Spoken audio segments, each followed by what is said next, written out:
Alright, wonderful people, let's try and complete this grade 8 question paper. So we are in 3.2, and let me just show you the diagram that is provided to us.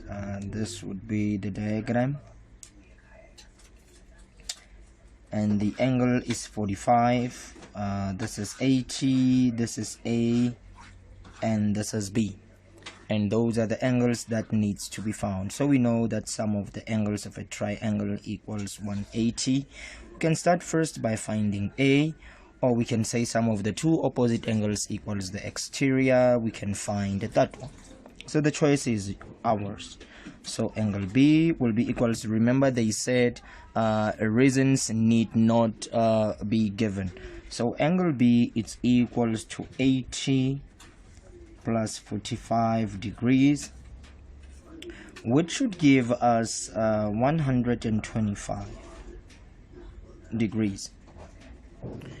Right, that would be the angle B. And then angle A, as you can see, with angle B forms a straight line. We can say A plus B equals 180, and we can therefore say angle A equals 180 minus 125. 100 minus 100, it's 080 minus 25. We can just do it in this way. 0 cannot minus, we borrow 1, 10, 7, 10 minus 5 is 5, 7 minus 2 is 5. So the answer is 55 degrees. That would be the value of angle A. Or somebody might say that 45 plus 80 plus A equals 180 degrees. So somebody might want to come and just say A plus 80 plus 45 equals 180. The reason would be sum of the angles of a triangle, and then angle A plus 125 equals 180 degrees, and that would give you exactly the same answer of 55 degrees. So it really it's up to you how you want to do it. So that was 3.2a. Let's go and look at number B. So in number B, what we can do, this is what is provided to us, 80 degrees, and then we have a line. This is C and this is C. And what rule do you think we can use here? We know that vertically opposite angles are equal, therefore that is to say C plus C equals 80 degrees. The reason is vertically opposite angles, so 2C equals 80 degrees. You can divide by 2. Angle C equals 40 degrees, and you would be done. And then from there we can continue and look at number C. So in number C, this is what we have. We have a line, and this is what we have. We have 74 degrees, we have D, we have E, and we have F. This line is parallel to that line.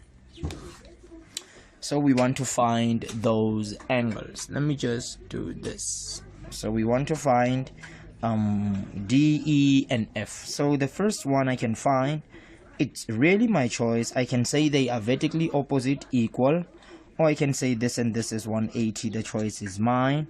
So I'm just going to say E equals 74 degrees. They said reason need not be given. So they are equal because they are vertically opposite. And I can also say 74 degrees plus angle D equals 180. That would be straight line. Therefore D equals 180 minus 74 degrees. Okay, and then that should give me let me check. Okay, I would have 100. Okay, from 80 let's minus 74, we will get 106 degrees. I think that would be correct. Because from 80, if we minus 70, we are left with 10 minus 4, that is 6. I think we are fine. So we have E and D, and 106 plus 74 is 180 to show that we are correct. And then from there, how do I find angle F? I know that angle F equals 74 because they are corresponding angles. So angle F equals 74. The reason is corresponding angles. And then that makes a lot of sense. Or somebody might say, look at this. This is a Z shape. Can you see this? Z shape. This is equals to that. They are alternating angles. Somebody might want to say that. But that is also fine. There are different ways in which we can approach such a problem. And then let's go to number D. And in number D, the following is presented before us. This is what we have. This side equals that side. This is H and this is I. And this is 50 degrees. This is an isosceles triangle. And if two sides are equal, we know that two angles are equal. So some of the angles are equals to 180. So that is to say, okay, H, I know that angle H is equals to angle I, which is equals to 180 minus 50 degrees, because some of the angles must give you 180. And then you would have 180 minus 50, which is 130 degrees. But because they are equal, I need to divide this by 2. And then that would give me 65, I think. 65 degrees. I think so. Let me check whether this is correct. 0, carry 1, 30. Very good. So we are correct that H is equals to I, which is equals to 65 degrees. And then lastly, in number E, we have the following. So we have this, that, and this. And this is twice G plus 30 degrees, and this one is 60 degrees, and this is parallel to that. And there's a Z shape here. This is a Z shape. So they are alternating angles and they are equal. So 60 degrees equals twice G plus 30, group the like terms. 60 minus 30 twice G, divide both sides. G, 60 minus 30, it's 30. 30 divided by 2, it's 15 degrees. And we are done with this question paper. I will see you in another grade 8 tutorial. Welcome, wonderful people. This is Mr. Ndabezita once again, and this time we are dealing with a grade 8 question paper on the subject of mathematics. And in the very first question, this is what we are presented with: 2 and 3 1/4 minus 0.234, the square root of 9, the square root of 25, the third root of negative 27, 5 divided by 0 and 90. And what they require from us is that from the list of these numbers that are provided, number A, they say we should find a prime number. Now remember, in the definition of a prime number, a prime number is a number that has only two factors. And these two factors has to be two numbers that are different from one another. So 1 cannot be a prime number because 1 times 1 is 1, and these are two identical numbers. Therefore 1 cannot be identified as a prime number. 2 is a prime number. Remember, prime numbers have only two factors, 1 and the number itself, but they have to be very different. So 2 will be a prime number because the factors of 2 are only 2 times 1, and 2 and 1 are two separate numbers. Therefore 2 is a prime number. and we have 3 and so on, and 5 and so on. Only those two numbers which when you multiply them, they have only the factors 1 and the number itself. So let's look from the list of the numbers that are provided to us. So any whole number, also not any number, some whole numbers like 2, prime numbers, and also rational numbers. So for example, in here, if we were to look for a prime number, it cannot be a prime number can be a fraction. For example, 2 can be written as 2 divided by 1, so be very careful with that. So this one cannot be a prime number. Why? Because it's not a whole number, first of all. Secondly, it cannot be a prime number. Why? Because it has a decimal. The square root of 9 is a 3. That's what I know. The square root of 9 is a 3. So meaning this can be simplified to 3. And the question is 3 a prime number? Yes, 3 has the factors 1 and 3, therefore it is a prime number. So remember, but we need to be very careful here. When you introduce a square root, you will always get two numbers. So the square root of 9 is a positive 3, and the square root of 9 is also negative 3. But let's just interpret this as just 3, not as two different numbers. Let's just say the square root of 9 is 3, and therefore 3 will be a prime number. Let's just restrict ourselves with that. 25 cannot be a prime number because it has more than two factors. The third root of negative 27 is I think it's a 3, negative 3, and negative 3 cannot be a prime number. And then 5 divided by 0, any number divided by 0, it's a complex number. And 19 can be a prime number. So there are only 4 marks that are provided here for A, B, C, and D. So meaning we should only have one number as an answer for each. When I look at the marks there, we have A, B, C, D, therefore, and there's a total of 4 marks. So there should only be one.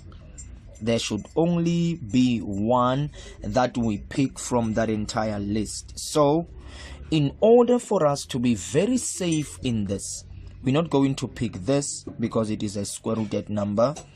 This is a fraction, this is a decimal, this the third root of negative 27 will give you negative 3. We're not going to pick that one.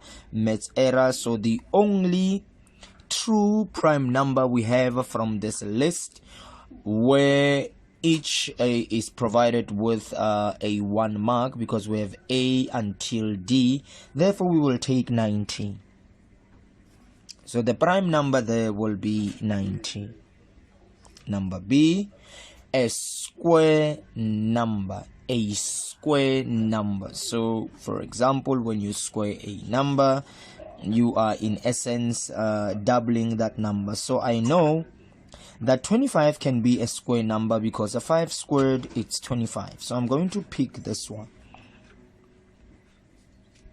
C, a negative integer. Now remember, integers are whole numbers, and this time they are very specific, a negative integer. They are whole numbers, and this time they are looking for a negative one. And there it is. The third root of the square root of negative 27 will give you negative 3, and negative 3 is in essence a negative integer.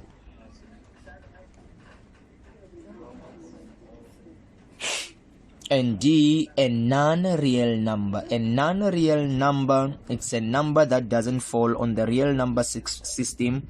It is a complex number, which is 5 divided by 0. And that should give us a total of 4 marks for question 1. Right, now let's go and try to look at question 2. And in question 2, number A, they say that we should determine the prime factors of 275 and 350. So they are looking for prime factors of 275 and 350. Now, suppose you have a calculator FX82ZA, and I'm going to show you how you can find the prime factors of any number using that scientific calculator. So let me go to my calculator here. I'm using FX991ES plus. So what you do, you just type in the number 275, then you press equal sign, then you press shift, and then you press fact. And then I want to show you what it will provide to you. For 275, you will get 5 squared times 11. Let's go and look for 350. So let me just do this. Let me just say 350 equals shift and fact. With a 350 we get 2 times 5 squared times 7. This is exactly what we get. And now, how many marks are provided here? Let me just take you back. We have a total of 4 marks. So what do you do there, because they are not very specific whether you should use the tree diagram or the step ladder diagram. So what we will do is the following.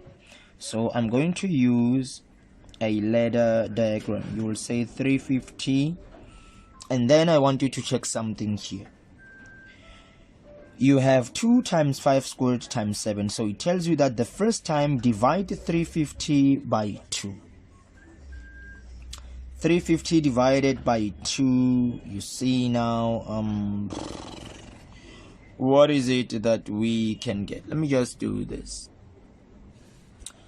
So if we say 350 divided by 2, that would give us 175. So we divide it by 2. Now you need to divide by the first 5. How many of them do you have? 2 of them. You need to divide first by 5. So 175 divided by 5. Let's see what we will get.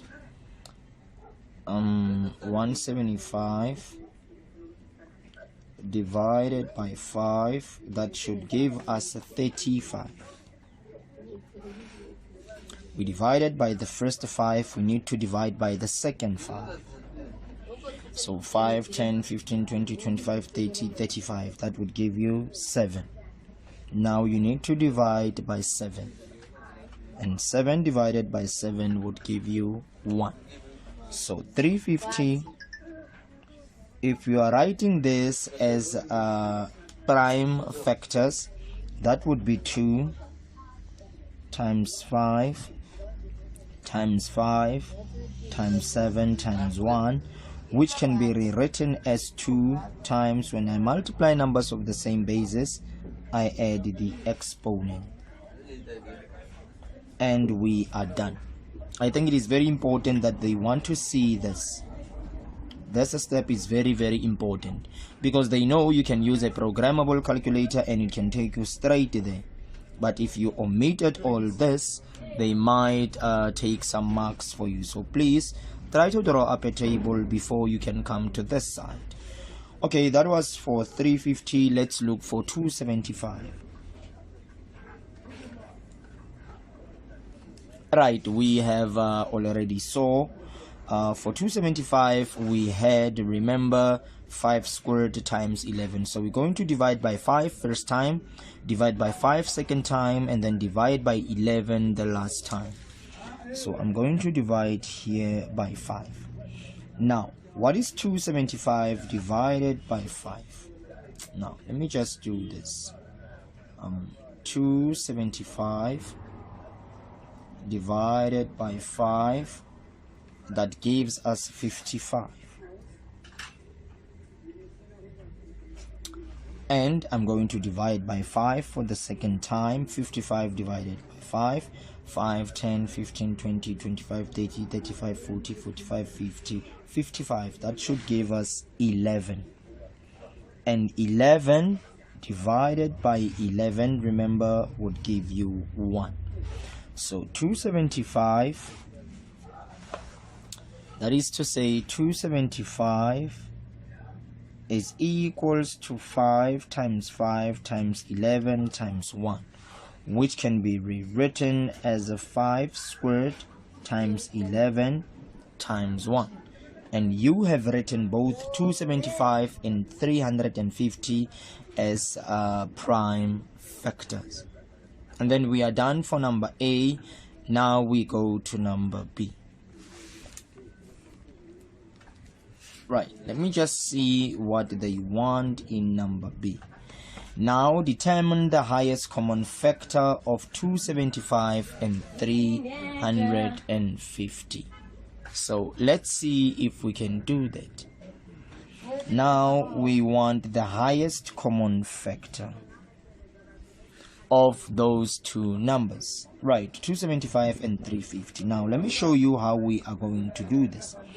Now remember, for 275 we found 5 squared times 11 times 1, and for 350 we found 2 times 5 squared times 7 times 1. Remember, this is what we found. And then what we are going to do is the following.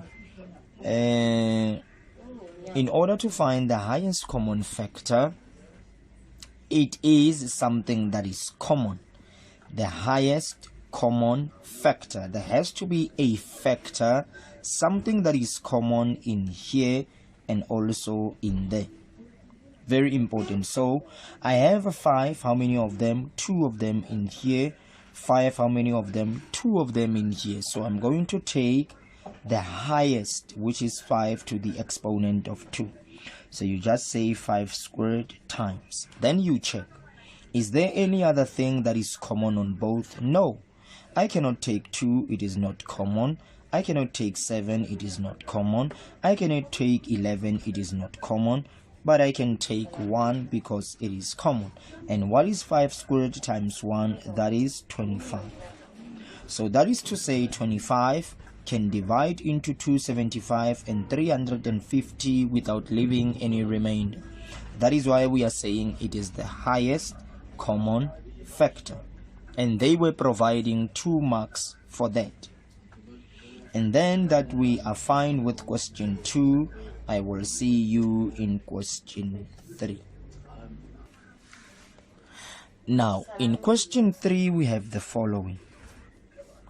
They say calculate the following without the use of a calculator, showing workings out where necessary. So in number A, we have -9 minus into -5. Now here, the Bottom's rule plays a significant role, because whenever we remove the brackets, multiplication has to be involved. So I have -9 multiply, remember, -9, and then from there, negative times negative is a positive, and that should give you a 5. This is the first thing that they want to see. They want to see that you have multiplied negative by negative in order to get a positive. So don't just plug this on a calculator yet before you can manipulate that. It is very true that you can plug this on your calculator and it will provide you with the final answer, but it will not show you the steps that are necessary for that.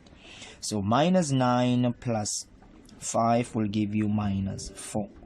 And this is only the answer that the calculator will provide for you, because all the manipulations are done behind the scenes. As the software engineers, we know how this is done.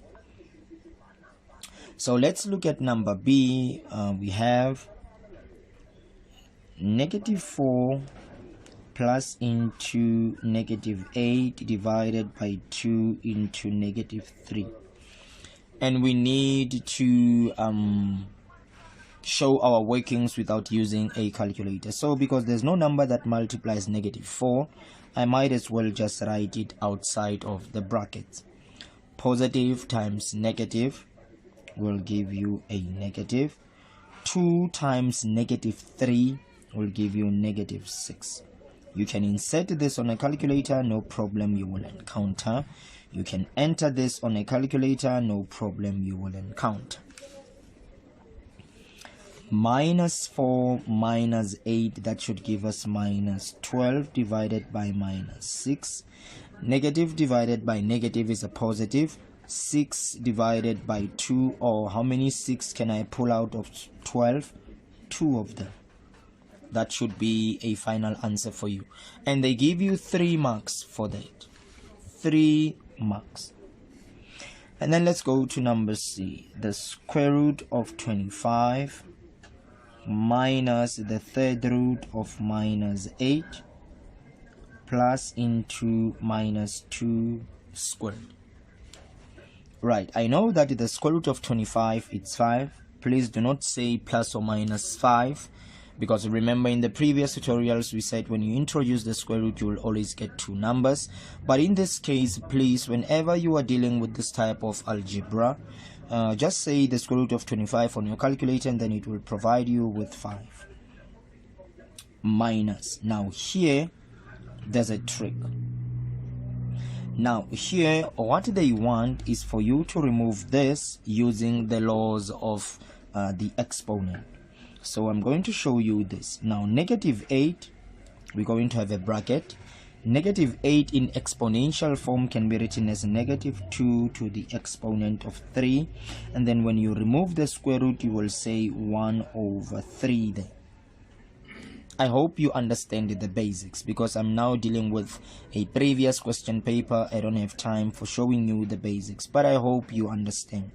-8 can be written as -2 to the exponent of 3, and then you want to remove the third root.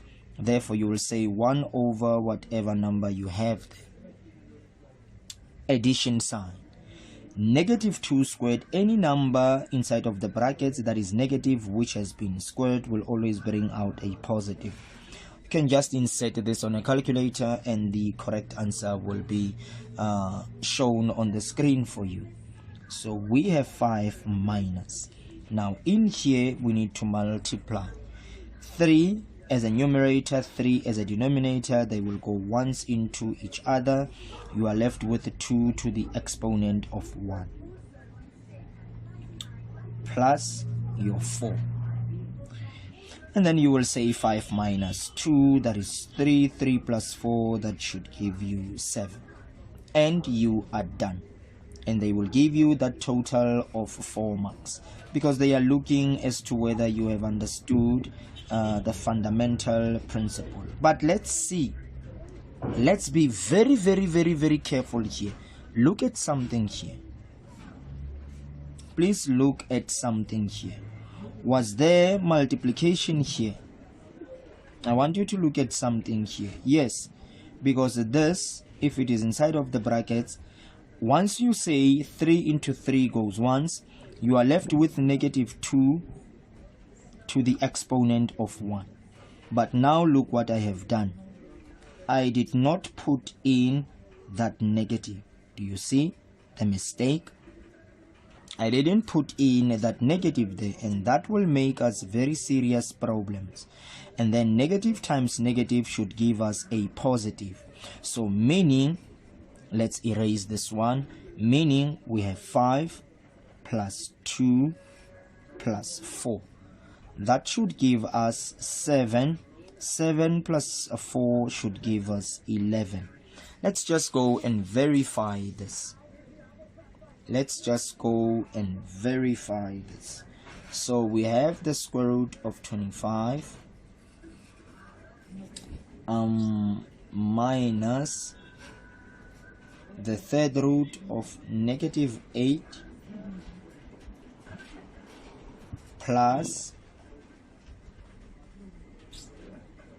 -2 squared. and the answer is 11. Very good. So it is very, very important that we see such mistakes, allow ourselves to do these mistakes, so that at the end of the day we can learn from our mistakes. Something worthy of noting, highly and highly worthy of noting. So unfortunately that was the end of question 3. We need to go to question 4. Right, the question paper comes from St. John DSG. I think this is a school from Gauteng or something, I'm not very sure. So let's go to question 4. Simplify the following. We have a c squared plus c squared plus c squared. Now, whenever there's addition involved and the letters are the same, remember there's a 1 there, there's a 1 there, then there's also a 1 there.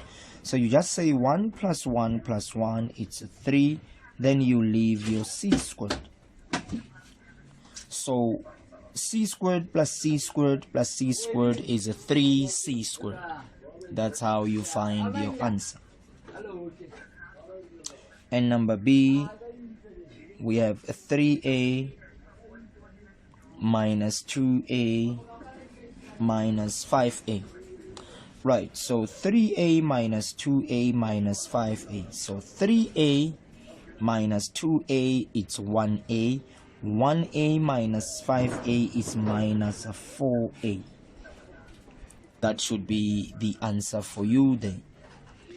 And then number C, you have 3p multiplied by p. So you will write your 3. When you multiply numbers of the same basis, you add the exponent. So you will write one base, which is p. 1 plus 1 will give you 2. And you will be done. Very good. And then let's continue in our work. So let's go to number D. This is just to test whether you understand the arithmetic of addition, subtraction, multiplication, and division. This is all what they are trying to check. So we have 6b divided by 3b. Now, what we will normally say is that b into b will go once. Why? Because the other one is a numerator and a denominator. And then you would say 6 divided by 3 will give you 2. Or how many 3's can I pull out of 6? 2 of them. And you will be done. Right, let's go to number E. 3 times A plus 4 times A times B minus 2 times A. So this is what we have. 3 times A, 3A. Just as you have x times z, it's xz. 12 times p, it's 12p, and so on. So I have addition sign. 4 times a, it's 4a. Times b, it's b. 4 times a, it's 4a. Times b, it's 4ab. So you can just say 4 times a times b, it's 4ab. Minus 2 times a, it's 2a. And then you can group the like terms here. This is similar to that in a way that they both have a's. So you can say 3a minus 2a, it's just 1a. And you have 4ab. So you cannot add these two. Why? Because there's no b here. You can't do that. So your answer becomes a plus 4ab. And that is totally fine with us. And then you can go to number F. And you can have 3x minus y minus 2. 2x minus y minus 3x. So we're going to remove the brackets by multiplication. 3 times x is 3x. 3 times negative y, it's negative 3y. Multiply negative 2 times 2x, it's negative 4x. We have already talked about this. Negative 2 times negative y, it's positive 2y minus 3x. And then we can group the like terms together. This has x, x, and x. So 3 minus 4 is minus 1, minus 1 minus 3 is minus 4, x. Now I go to y's now. Minus 3y plus 2y, it's minus 1y.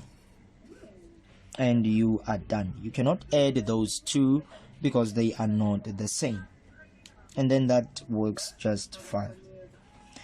And then number G, we have 14d squared minus 7d divided by 7d.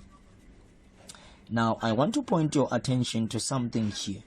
They want to test whether you understand the concept of factorization. So what we can do here, there's something common on the numerator which I can pull out. First of all, 7 goes into 14 without leaving any remainder, therefore I'm going to take out 7.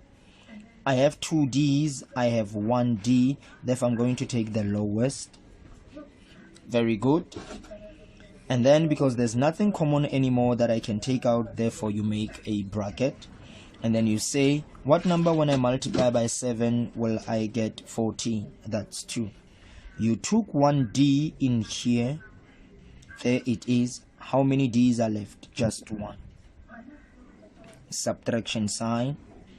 You took 7 from this. There it is. You also took d. There it is. Because there's nothing left, you will always say there's a 1 that is left. Divided by 7d.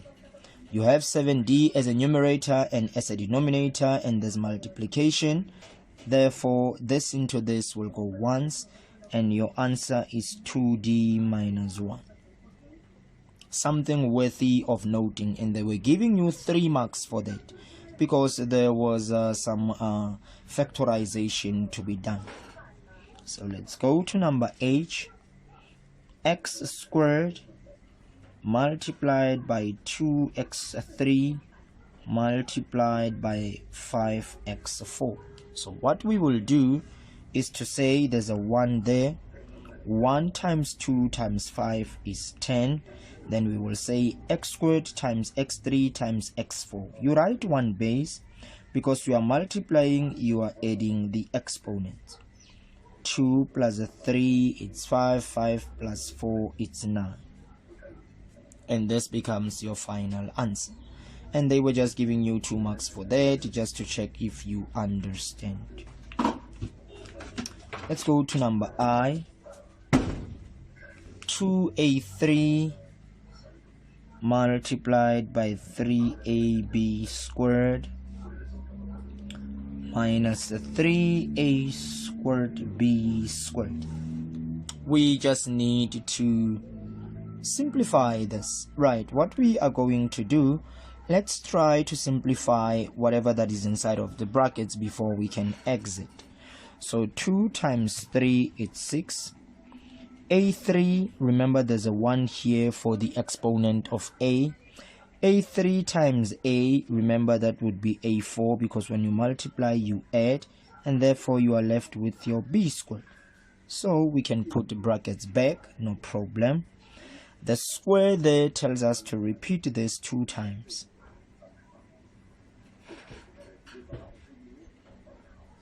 Very good. And then from here, what we can do, the choice is yours, I don't want to lie.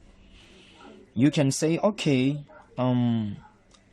negative times negative is a positive. Okay, let me just do it in this way.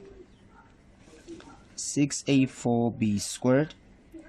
Right, and then let's fix this one. Negative 3 times negative 3, it's 9. A squared times a squared, it's a4. Remember, when we multiply we add. B times b is b squared. Then from there you can say 6 times 9 times a4 times a4 is a8. B squared times b squared is b4. And then that would be your final answer. You can just go to your calculator and find out what the value is for this one. I hope you have understood that part. And then if you have, let's continue. For the very last one, which is number J, we have 5p3 p4 q3 squared 10p q3. So what we are going to do, remember we're going to leave this one 5p3. We're going to repeat this 2 times, but there's a simpler way of doing this. We don't have to repeat this 2 times. What we can do, you can just write your p and you just say 4 times 2, that's 8. Write your q, 3 times 2 is 6, and you are done. And you can divide by 10p q3. And then from there, there's something else that you can do. From here, you have a 5. You can bring it down. Look what is happening. P3 multiplied by P8. That should give you P11. And then you have your Q6 divided by 10P Q3. We can take this further. 5 divided by 10, it's 1/2. You have P11 of them, you cancel 1, you will be left with 10 of them on the numerator. You have Q6 of them, you cancel 3 on the denominator. On the numerator, you will be left with 3 of them. So this can be rewritten as P10 Q3 divided by 2. Because 1 times P10 times Q3, it's this, divided by 2. And you will be done for question what question is this? Question 4. And then I will see you in question 5. Okay, wonderful people, let's move to question 5. So in question 5 they say consider the expression below and then answer the questions that follows. So we are given the expression. Remember, an expression, it's a mathematical description that has no equal sign. 9 plus 3 x squared minus 4x3 minus 4x. So this is a mathematical expression. In question 5, number A, just 1 mark is provided, and they say the following. They want us to rewrite the expression in descending order, so meaning from biggest to smallest. That would be the descending powers of x. So we will start first with this, since it is the highest exponent. Remember to take in the sign. So that would be negative 4x3 plus 3x squared minus 4x plus 9. So descending powers of x.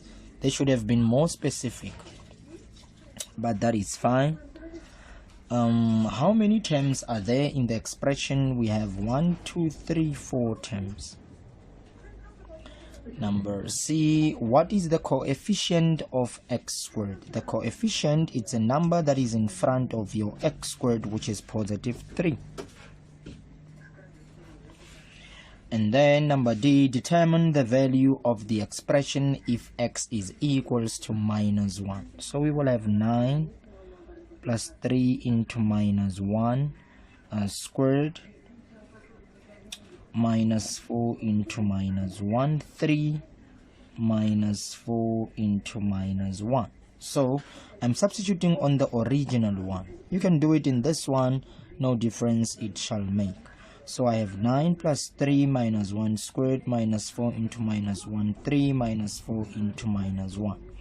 So I will get 9 plus negative 1 squared, it's 1, 1 times 3, it's 3, minus 4 times negative 1 to the exponent of 3 will give you negative 1.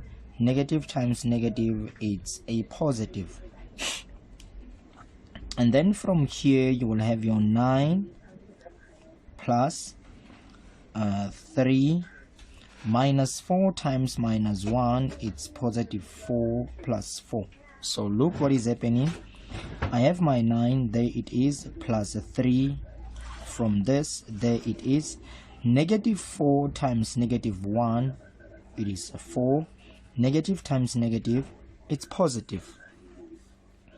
And then from here they will say 9 plus 3, it's 12. 12 plus 4, 16. 16 plus 4, it's 20.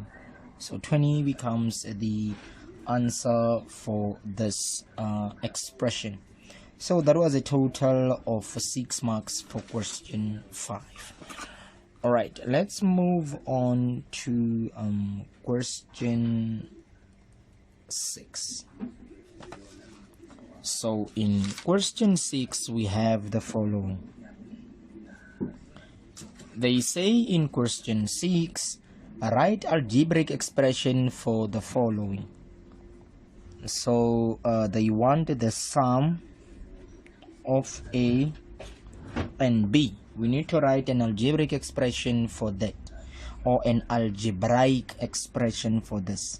The sum of A and B. Now sum is addition.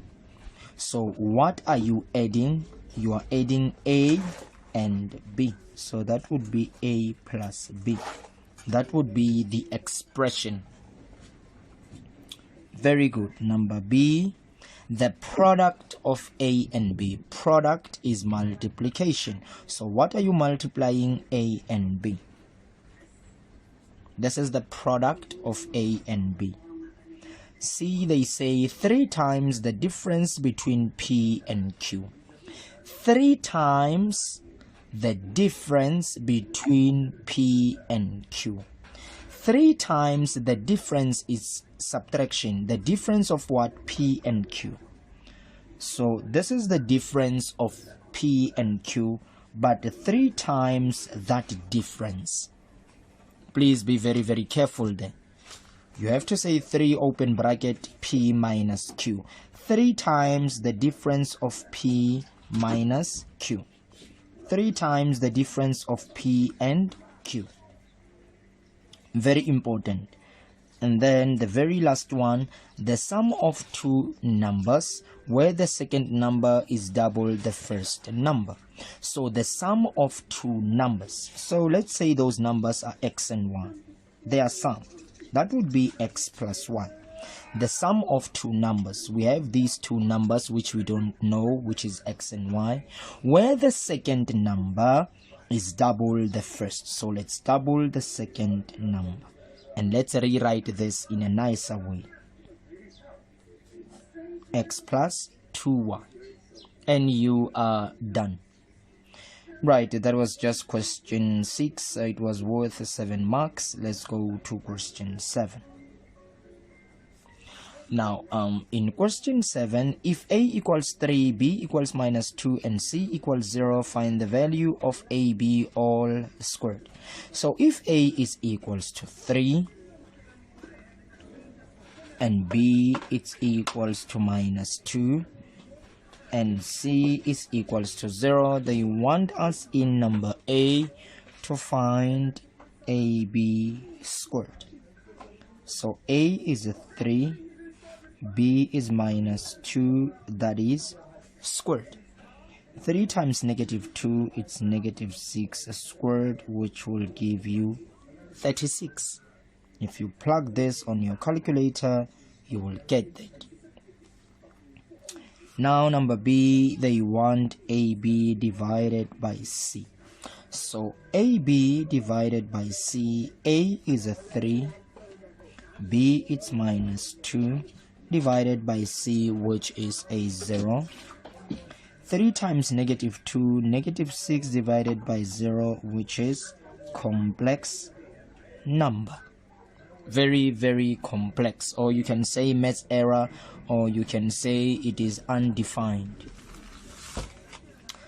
Right. Number C, they say A minus 2b. So this is what they want. So a, it's 3 minus 2, b, it's minus 2. So you have your 3 there. Negative times negative, it's positive. 2 times 2, it's 4, which will give you a 7. And you are pretty much done. Right, that was question 7. We need to move to question 8. So in question 8, what is it that they want? Let me just scroll up. Okay, solve for x in the following. So number A, they say x minus 1, it's equals to 5. Now remember, when we solve for x has to be on its own on the side. So let's write it. Equal sign, we have 5. Let's take this negative 1 to the other side of the equal sign. It is negative. When it goes to that side, it becomes positive. And you get your answer as a 6 then.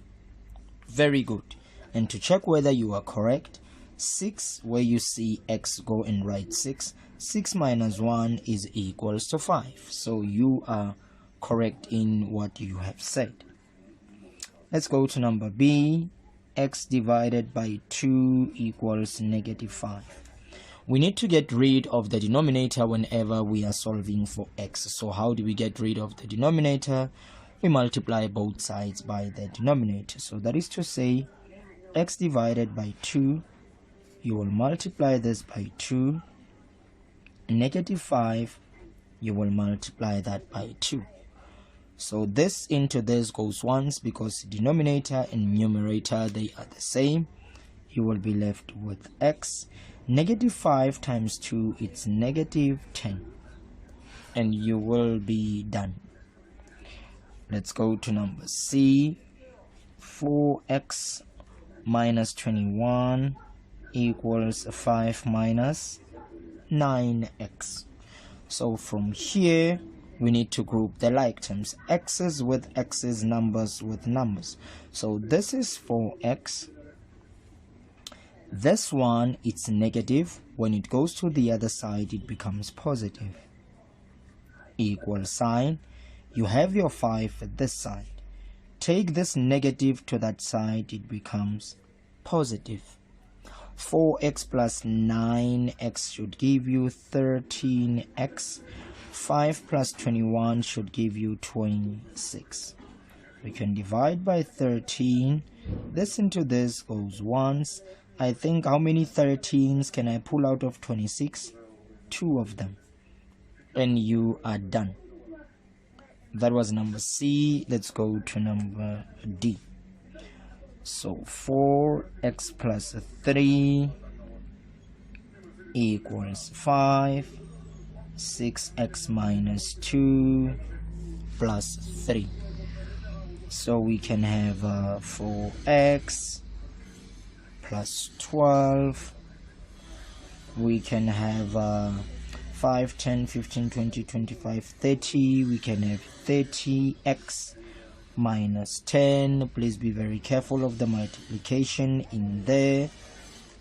Plus 3. 4x plus 12. I have my 30x. Group the like terms. Minus 10 plus 3, it's minus 7. Okay, that is fine, because this one is bigger. Let's take the smaller one to the other side. So this side, I'll be left with 12. Take this to the other side. You have 30x. Take this to the side, and this is what you get. 12 plus 7 should give us 19. 30 minus 4 should give us 26x. 26. This into this goes once, and this becomes your number. And if you can simplify this, you can just go ahead and do it. That is also fine. And then let's go to number E. 2x squared equals 32. We want to get rid of the coefficient of x squared. We do that by dividing both sides by that number. This into this goes once. You are left with your x squared.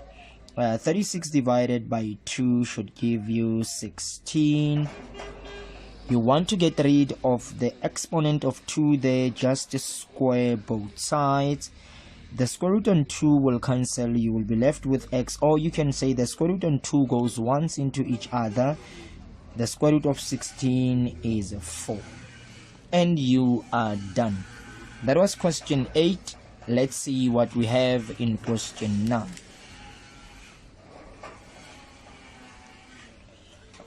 So in question 9, they say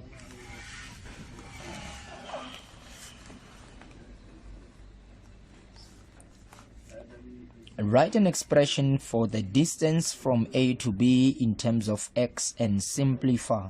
So let me show you what they have here. They have something like this, something like this, something like that. So this is 3x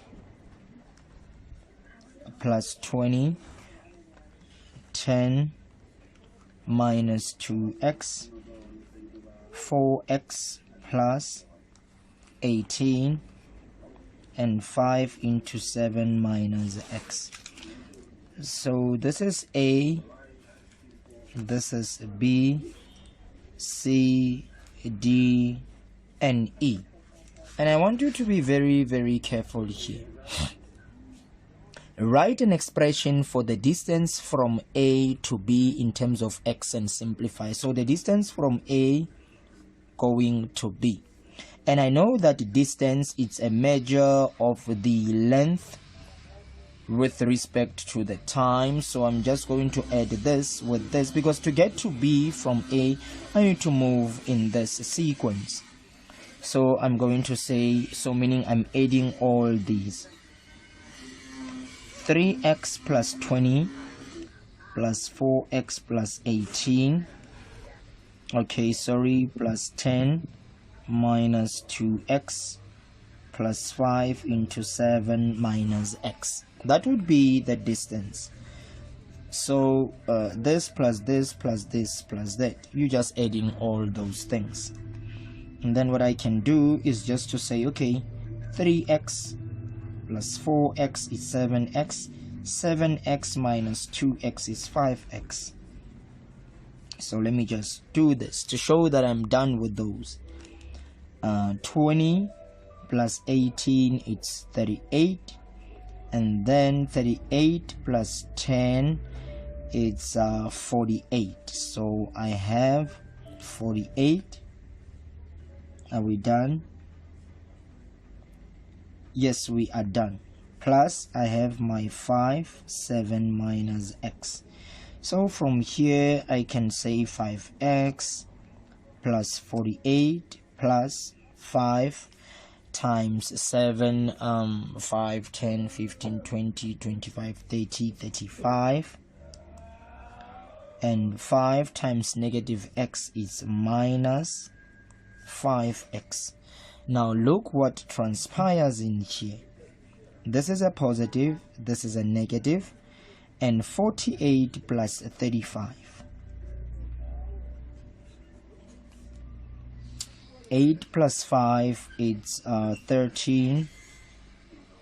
4 plus 3, it's 7. 7 plus 1, it's 8. So you will get 83 as the answer for that. And 3 marks are provided if everything was done correctly, additions and everything. This is exactly what we should get. Should there be any problem, any mistake of adding the numbers there, it's your duty to fix it. Don't argue about that. Alright, in question 10 they say if x is the largest of 3 consecutive natural numbers, what are the other 2 numbers in terms of x? Now in terms of x, this is very important. If x is the largest of 3 consecutive natural numbers, so they are consecutive in the fact that they follow one another in a sequence of increasing numbers. So natural numbers, that would be 1 going to infinity, so we can have x plus 1.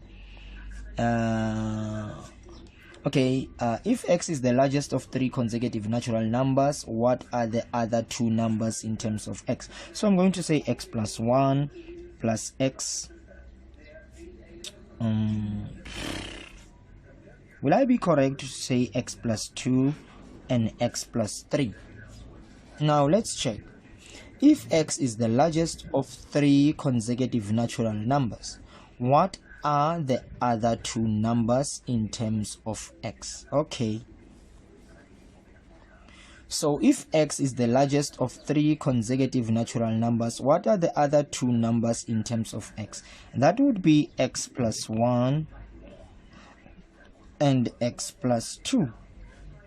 Because in terms of natural numbers and these numbers are consecutive, I can say x plus 1 because 1 is a natural number and this is written in terms of x. And again, x plus 2, it's a natural number, 2 written in terms of x. So if x was the largest, so meaning we had x and x plus 2 and x plus 3. So if x is the largest of those 3 consecutive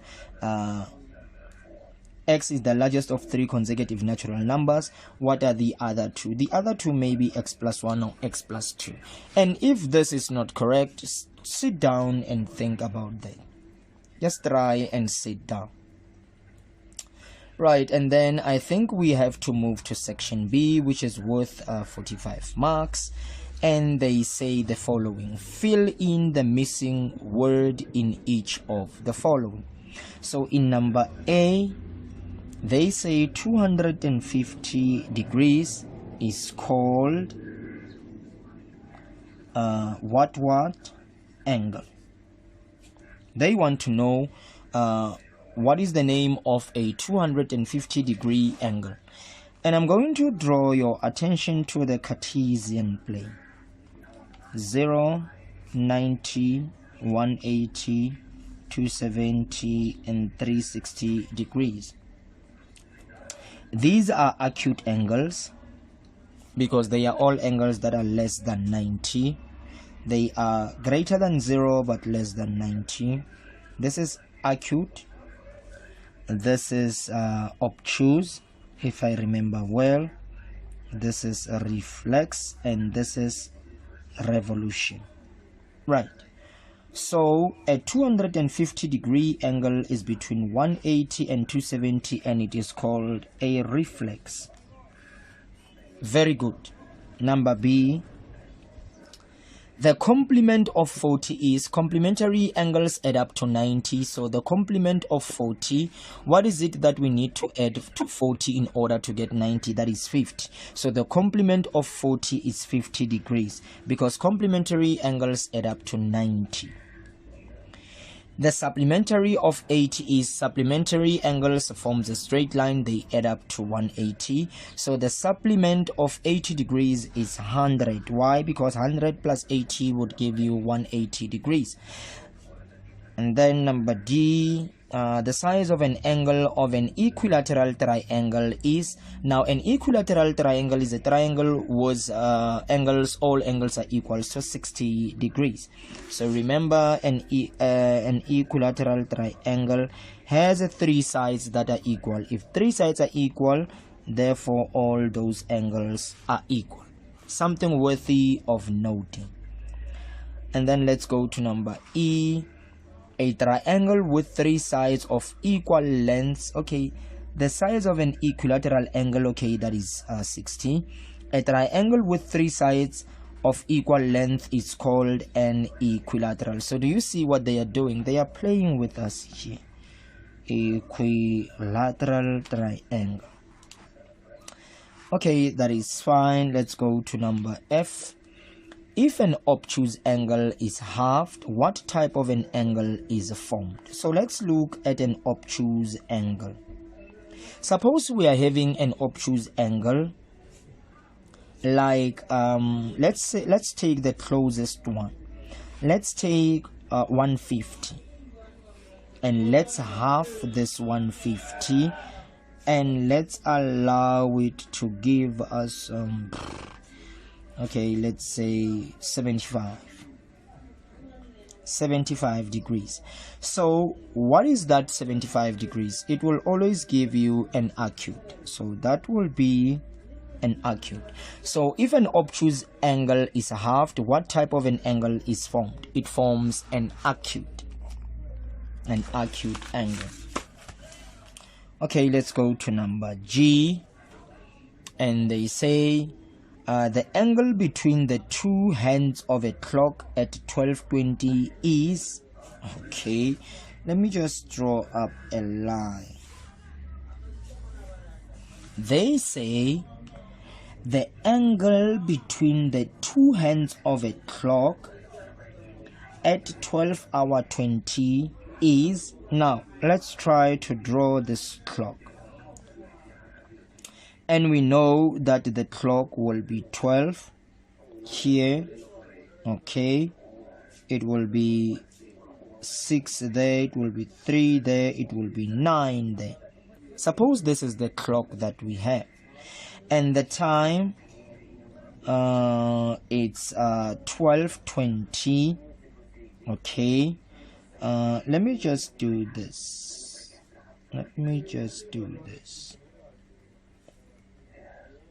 So let's say okay, this is 12, this is 15. So let's say,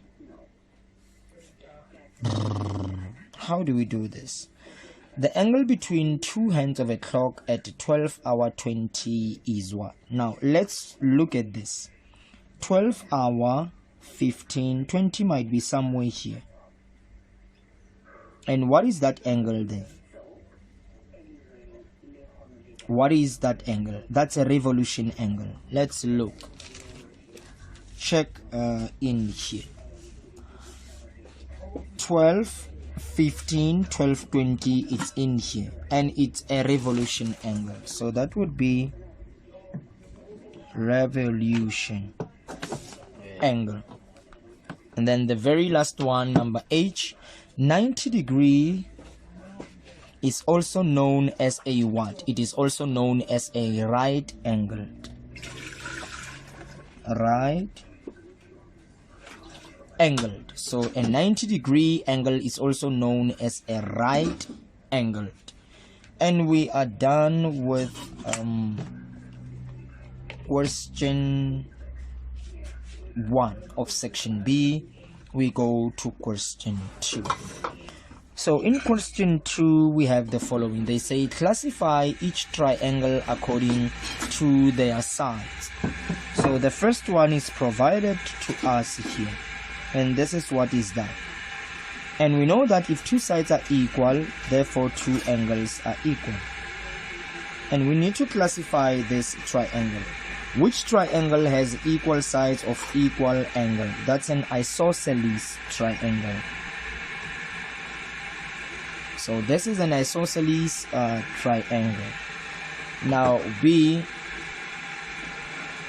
they have this 1, 2, 3. So that is to say all three sides are not equal, therefore all three angles are not equal. And what triangle is that? Is it not scalene? I'm not very sure, guys. It's been a very long time not revisiting this grade 8 syllabus. I think this is a scalene, but if it is not, go and find out what it is. Right, so I'm not going to stress myself with that. So let's go to question 2.1. Alright, wonderful people, let's try and complete this grade 8 question paper. So we are in 3.2, and let me just show you the diagram that is provided to us. This would be the diagram, and the angle is 45. This is 80, this is A, and this is B. And those are the angles that needs to be found. So we know that sum of the angles of a triangle equals 180. We can start first by finding A. or we can say sum of the two opposite angles equals the exterior. We can find that one. So the choice is ours. So angle B will be equals, remember they said reasons need not be given. So angle B, it's equals to 80 plus 45 degrees, which should give us 125 degrees. Right, that would be the angle B. And then angle A, as you can see, with angle B forms a straight line. We can say A plus B equals 180, and we can therefore say angle A equals 180 minus 125. 100 minus 100, it's 080 minus 25. We can just do it in this way. 0 cannot minus, we borrow 1, 10, 7, 10 minus 5 is 5, 7 minus 2 is 5. So the answer is 55 degrees. That would be the value of angle A. Or somebody might say that 45 plus 80 plus A equals 180 degrees. So somebody might want to come and just say A plus 80 plus 45 equals 180. The reason would be sum of the angles of a triangle, and then angle A plus 125 equals 180 degrees, and that would give you exactly the same answer of 55 degrees. So it really it's up to you how you want to do it. So that was 3.2a. Let's go and look at number B. So in number B, what we can do, this is what is provided to us, 80 degrees, and then we have a line. This is C and this is C. And what rule do you think we can use here? We know that vertically opposite angles are equal, therefore that is to say C plus C equals 80 degrees. The reason is vertically opposite angles, so 2C equals 80 degrees. You can divide by 2. Angle C equals 40 degrees, and you would be done. And then from there we can continue and look at number C.